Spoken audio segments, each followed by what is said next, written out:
Tuğrul Bey öldü ve Selçuklu tahtı bir anda savaş alanına döndü. Hiç düşündün mü Alparslan bu taht kavgasından nasıl sultan olarak çıktı?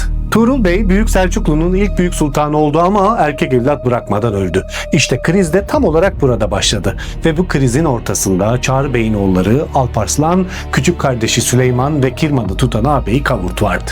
Tuğrul Bey erkek evladı olmadığı için Süleyman'ı veliaht göstermişti. Eski veziri Amidülmülk de bu karara yaslanarak Süleyman'ı tahta çıkarmak istedi.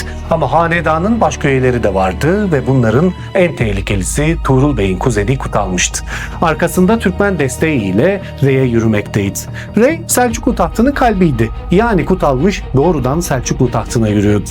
Ama baskı yalnızca Kutalmış'la da sınırlı değildi. Çünkü Kirman'da Kavurt kendi askeri ve siyasi gücünü kurmuştu. Yani merkeze uzak ama taht hesabına çok yakındı. Tüm bu kaosun ortasında Alparslan harekete geçti. Süleyman rakiplerinin gücünü görünce Rey'i terk edip Şiraz'a çekildi.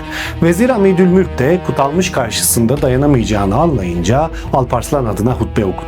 Yani taht çevresinin hesabı daha Alparslan gelmeden değişmeye başlamıştı. Kutalmış ise Rey kuşatmasını bırakıp Milh Vadisi'ne çekildi. Akarsuların yönünü değiştirip araziyi bataklığa çevirdi.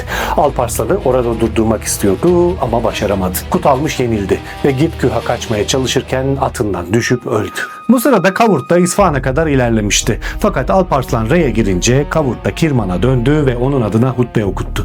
Böylece Süleyman çekildi, Kutalmış öldü, Kavurt geri adım attı. Bağdat'taki Abbasi halifesi Kayyim bi Emrillah da onun saltanatını tanıdı. Böylece Alparslan Selçuklu tahtını mücadeleyle almış, meşruiyeti halife tarafından tanınmış bir sultan olmuştu. Yanında da tarihin en büyük devlet akıllarından biri yükseliyordu.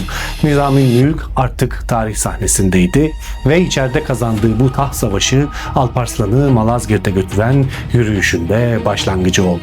Evet, size bir soru. Bizans Malazgirt'te Alparslan'a mı yenildi yoksa daha savaş başlamadan içeriden mi satıldı? Merak ediyorsan devamı için kanala abone olmayı sakın unutma.